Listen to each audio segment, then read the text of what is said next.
Oke guys, kali ini kita akan mengomentari berita yang akan bahas tentang pendapat ahli mengenai banjir yang terjadi di Bali. Nah, untuk mengetahui konteksnya, mari kita bersama simak beritanya. Kita mulai videonya. Anda kembali di Kabar Siang, pemirsa. Kawasan Jalan Siulang, Tohpati, Denpasar Timur adalah kawasan paling terdampak banjir yang menerjang kawasan Denpasar Timur.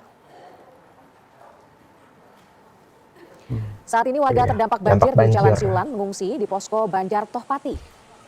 Posko tersebut lokasinya tidak jauh dari permukiman. Terdapat 52 warga yang mengungsi di posko Banjar Tohpati, sedangkan puluhan lainnya mengungsi di posko Sasana Tarung Derajat, Desa Kesiman, Kertalangu. Ya, tersebar tuh ya lokasi pengungsiannya.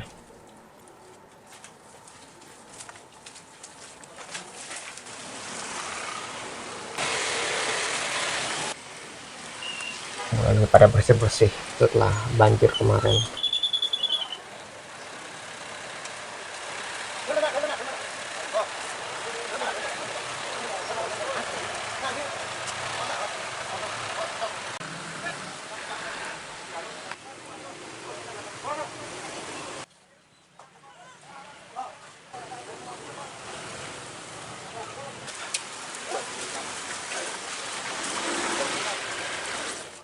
Pemirsa, Kepala BNPB Pusat menyatakan bahwa penyebab banjir yang melanda Pulau Bali adalah akibat fenomena alam gelombang Rossby. Apakah kesalahan tata ruang juga memiliki andil memperburuk banjir di Bali tersebut? Untuk mengonfirmasinya, kami hadirkan Putu Rimawan Salain, seorang ahli tata ruang dari Universitas Warmadewa. Selamat siang, Pak Putu. Selamat siang. Ya, Pak Putu, tentunya tanpa mengesampingkan mengenai intensitas hujan yang tinggi di Bali. Nah, bagaimana Bapak melihat masalah tata ruang? Apakah memiliki andil juga dalam dampak yang terjadi dari banjir di Bali tersebut, Pak? Di dalam pemikiran dan konsep maupun analisis saya, sumbangan tata ruang yang telah kita miliki merupakan bagian yang tidak terpisahkan dengan bencana ini.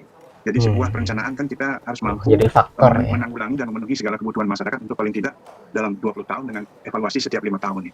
Dengan menyampingkan tadi intensitas maupun durasi daripada hujan, berarti ada sesuatu yang salah di perencanaan.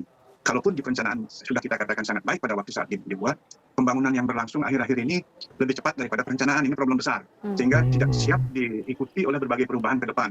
Sehingga yang kita ketahui sekarang terjadi pelanggaran-pelanggaran akibat cepatnya pembangunan di Bali, sehingga banyak perubahan fungsi lahan dan kepemilikan yang tidak sesuai lagi dengan penataan ruang. Kemudian yang berikut dengan jadi masalah pembangunan itu harus sesuai dengan perencanaan supaya tadi ya misalnya airnya untuk dicalurkan tuh kemana, misalnya hujan besar seperti ini itu kan harus ada penyaluran airnya. Nah, kalau misalnya lahan yang disediakan untuk penyerapan air itu tertutup sama bangunan, itu kan akhirnya air tuh nggak bisa bergerak dengan bebas atau bergerak dengan cepat sehingga mereka tertampung di satu tempat. Nah, inilah yang menyebabkan banjir tersebut. Jadi diperlukan perencanaan yang baik untuk menyalurkan air-air tadi itu supaya tidak menggenang di satu tempat dan menyebabkan air itu menjadi tinggi dan menyebabkan banjir gitu ya. Jadi penataan bangunan dan tempat itu sangat penting ya. Pemerintah juga harus mengawasi bagaimana ini, kenapa bisa ada banjir sebesar ini di beberapa titik, bagaimana solusinya dan seterusnya gitu ya. Begitu padat, khususnya misalkan di Denpasar kita lihat hampir 900.000 jiwa bermukim di kota Denpasar yang sempit. Padat sekali. Itu menyebabkan terjadi berbagai fungsi-fungsi pembangunan yang sangat-sangat marak terjadi. Dan itu berbagai fungsi berebut mencari lokasi sehingga akhirnya terdampak menjadi bagian-bagian yang berubah tanpa mengikuti prosedur perizinan maupun prinsip-prinsip dalam pembangunan dan khususnya di tata ruang. Dan yang sebagai gambaran misalkan di Denpasar, kita melihat daerah yang sudah terbangun itu dari wilayah yang kita miliki itu hampir memangsa 60% daripada luas wilayah yang kita miliki, sedangkan yang tidak terbangun 40%. Sehingga dengan demikian secara masif tanah itu tidak sanggup meresap air yang demikian panjang hujannya. Dan ini ditingkahi lagi oleh pembangun-pembangun yang masyarakat yang sedang gencar membangun ini, banyak diantaranya menggunakan tutupan lahan itu dengan kekerasan. Jadi sehingga daya resap bumi itu semakin limitasi terjadi, berkurang begitu. Dan inilah yang akhirnya yang membuat limpahan air hujan, dan air hujan yang melimpah meluap ke jalan-jalan, lalu ke jalan mencari tempat yang terendah di sungai, lalu berebut tempat meluap. Nah, akhirnya segala permukaan. Dan ini dengan hujan yang hampir di seluruh Bali ini luar biasa, dan saya ingin menyampaikan duka yang sedalam-dalamnya bagi keluarga yang meninggal akibat banjir ini. Dan ini merupakan banjir yang cukup parah, sangat parah lah dalam periode kali ini, dan mudah-mudahan sampai akhir tahun ini tidak kita alami. Karena biasanya bulan yang diakhiri dengan akhiran itu akan terjadi hujan banyak. Jangan sampai Desember ini kemungkinan besar akan masih ada hujan. Apakah nanti disebabkan oleh badai, oleh yang lain-lain, itu perlu kita pikirkan. Dan perlu juga dicermati dengan kemajuan teknologi sekarang ini, saya khawatir dalam situasi yang terjadi ini, kenapa kok di Tukar Badung meluap air hujan? Kemudian di Siulan kenapa airnya meluluh lantakkan beberapa rumah? Di dalam sistem Sampai teknologi pengairan separah ini, tata itu ruang ya? yang dikaitkan dengan tata ruang, mestinya kan ada pembagian pintu-pintu yang bisa dibuka, kapan ditutup, dan Betul. kemana arus-arus yang akan dicapai oleh Hmm. aliran sungai. Saya khawatir mungkin ada keterlambatan membuka pintu atau juga kesalahan membuka pintu yang mesti harus dialiri. Ini harus dicek mestinya pada petugas-petugas itu. Dan saya sangat berharap bahwa adanya teknologi yang canggih ini sudah bisa melalui teknologi IT memantau permukaan air sungai. Jadi kalau yang berlebihan bisa kita segera tanggapi oleh para petugas ke lapangan untuk mengatur atau Debit memanage airnya. pintu mana yang harus dibuka lalu di mana dikelola. Hmm. Jadi ini menurut saya perlu ada revisi di dalam tata ruang, dan untuk dipahami kejadian di Bali ini, kita di Bali ini memiliki saluran air yang bersatu antara irigasi dan drainase. Jadi irigasi dan drainase itu menyatu, sehingga dengan demikian pasti akan terjadi kelebihan beban, belum lagi ditimpali oleh karena menumpuknya sampah. Baik. Inilah yang menjadi problem Betul, besar masalah ke sampah depan juga untuk ada. kita di Kota Denpasar atau di kota-kota padat yang lainnya di seluruh Bali. Oke, tapi bagaimana dengan perkembangan pariwisata? Karena perkembangan pariwisata juga dianggap Nah, berpengaruh betul. terhadap sistem tata ruang di Bali, resapan air Ada berkurang. Nah, dampaknya nggak seberapa tuh? benar sebenarnya narasi tersebut, Prof. Putu? Ya, itu sangat sangat benar. Jadi karena memang kita ketahui peruntukan fungsi lahan itu kan sudah diatur di dalam Perda. Tetapi di belakang hari banyak beberapa hal perubahan tuh dengan berbagai istilahnya tema-tema yang baru. Kita ketahui di daerah wilayah Sanur misalkan pariwisata itu kan sudah banyak ada perubahan-perubahan, entah bangunan hotel yang besar, kemudian fasilitas perbelanjaan yang Betul ya. besar, dan itu memakan lahan Bangunan-bangunan yang luar liar. biasa. Belum kita ketahui cara mereka mengatur mengolah air di permukaan halaman mereka. Dan inilah Gitu ya. Jadi itu kalau kita ngebangun bangunan ya, bangunan tuh harus ada syarat-syaratnya, kayak misalnya luas lahannya berapa, terus untuk apa ya, halamannya berapa, itu tuh harusnya udah ada aturannya. Sehingga ketika ada hujan itu bisa tadi ya ada penyerapannya di mana, dan nggak meluap kemana-mana.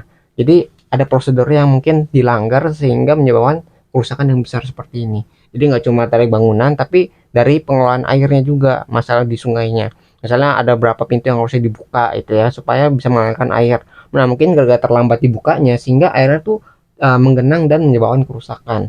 Jadi emang harus ada koordinasi yang baik ya. Misalnya, wah ini ada hujan besar nih, berarti sungainya harus dibuka ininya, bendungannya, gitu supaya airnya tidak menggenang di tempat itu. Tapi gara-gara terlambat akhirnya seperti ini ya. Mungkin emang debitnya itu sangat besar dan emang nggak terprediksi ya. Maksudnya kayak, wah ini kan bukan bulan hujan, maksudnya belum hujan puncak-puncaknya, masih dalam September gitu. Kalau September kan mungkin masih awal-awal.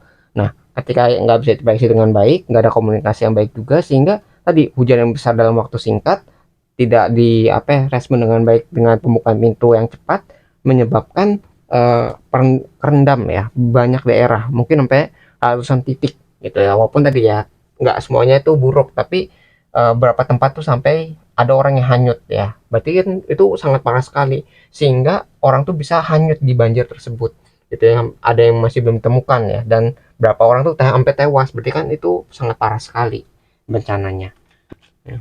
Menjadi sebab karena tidak hanya terjadi perkembangan di daerah wilayah Kota Denpasar di bagian selatan, tetapi juga di hulu, jauh ke utara, ke depan, ke Gianyar, ke Kintamani, Bedugul, itu banyak fasilitas pariwisata baru yang dibangun, sehingga tutupan lahan ini berkurang dan menyebabkan juga beberapa aliran air berubah. Oh ya, Dan juga ya kita airnya harus nggak bisa ngalir lancar. pahami juga bahwa lahan sawah yang harus ditetapkan oleh pemerintah 20% di masing-masing kota dan kabupaten itu temporari, akibat LC itu saluran airnya berubah alirannya, dan inilah yang tidak dimanage dan dikelola dengan baik ke arah misalkan antara sungai atau saluran primer, sekunder, dan tersier. Tidak terpadu dia. Jadi maaf, dalam hal ini keterpaduan antara infrastruktur di dalam tata ruangnya perlu dibenahi ulang sehingga tidak terjadi lagi kejadian ini. Menurut saya ini ketidakmampuan manusia lagi dalam merancang sebab daripada adanya banjir ini. Karena banjir ini kan dalam satu hal dan lain tentu ada berkah. Karena di sisi yang lainnya kan kita juga butuh air. Ya. Jadi air ini semua Subur. kemungkinan sebenarnya yang secara teknologi atau secara keilmuan mestinya air ini kita kumpulkan di dalam satu tempat, sehingga air ini bisa diolah lagi untuk air bersih, untuk yang lain-lainnya, untuk kebun, taman, dan lain yang dibutuhkan. Apalagi kita kaitkan dengan pariwisata yang sangat Ya, jadi bagaimana caranya mengolah banjir ini, harusnya tadi banjir ini menjadi berkah ya, karena kan air nih, air banyak berarti kan ada bisa dialirkan untuk irigasi, untuk menyuburkan, untuk misalnya untuk di air tanah, itu kan berarti berkah. Tapi kenapa ya keberkahan ini tiba-tiba menjadi bencana? Karena pengelolaan yang kurang baik gitu. Jadi hujan itu memang berkah ya, karena kan nggak semua tempat itu bisa dapat hujan gitu. Nah, ketika hujan ini datang harusnya kita bisa memanfaatkannya, bukan mengubahnya menjadi bencana seperti ini. Jadi harus ada pengolahan yang lebih baik lagi ke depannya untuk mencegah bencana banjir yang parah seperti ini, gitu ya. Jadi harus ada perubahan juga nih ya dalam masalah pembangunan. sehingga jangan sampai pariwisatanya yang dapat air karena prioritas, tetapi masyarakatnya kekeringan, tidak mendapat air seperti yang terjadi sekarang ini. PDAM hampir tidak terjadwal katakan masyarakat mendapatkan air. Baik. Ini perlu serius tindakan ke depan ini, Pak. Iya, kami sudah menangkap poin yang disampaikan tadi oleh Prof. Putu Rumawan Salain selaku ahli tata ruang Universitas Warmadewa. Terima kasih sudah bergabung bersama dengan Kabar Siang TV One. Ya, jadi itu ya. Jadi banyak masalah juga dari pembangunan sehingga menyebabkan banjir yang besar seperti ini. Masalah tadi komunikasi tentang pintu-pintu yang harus dibuka, tapi mungkin terlambat sehingga airnya itu cepat menggenang ya, akhirnya menyebabkan banjir. Nah, itu dari masalah responnya. Lalu masalah perencanaannya juga tadi ada beberapa bangunan liar yang mungkin nggak apa sesuai dengan perencanaan bangunannya sehingga menutup aliran air tuh sehingga tidak lancar yang harusnya bisa dialirkan ke tempat misalnya ke sungai tapi gara-gara ada bangunan yang menghalangi, nah itu yang menyebabkan air cepat menggenang gitu ya. Nah itu yang salah satu dampak dari pembangunan yang tidak terencana dengan baik gitu. Jadi itu dari bangunan terus ada sampah juga tadi disebutkan, jadi sampah itu bisa menyumbat ya aliran air sehingga tadi menggenang dan menyebabkan banjir yang besar itu. Bayangin ya sampai ada orang yang hanyut dan belum ditemukan sampai saat ini, berarti kan airnya cukup besar gitu sampai bisa menghanyutkan orang ya manusia gitu. Berarti sebesar dan sederas itu air yang datang di Bali ini. Dan parahnya lagi ini bukan bulan hujan ya, maksudnya belum, masih awal-awal lah September ya. Berarti bagaimana nih kalau misalnya di puncak hujannya, apakah tambah parah gitu. Ya, jadi ada perubahan iklim juga, ditambah bangunan, ditambah dari responnya. Jadi ini adalah perpaduan masalah yang menyebabkan banjir ini menjadi parah ya. Jadi kayak gitu yang kita bisa pelajari dari berita ini menurut bapak ini ya, menurut ahlinya gitu loh. Nah mungkin itu yang bisa kita pelajari. Kalau kalian tertarik dengan sumber beritanya, link sudah saya sediakan di deskripsi video.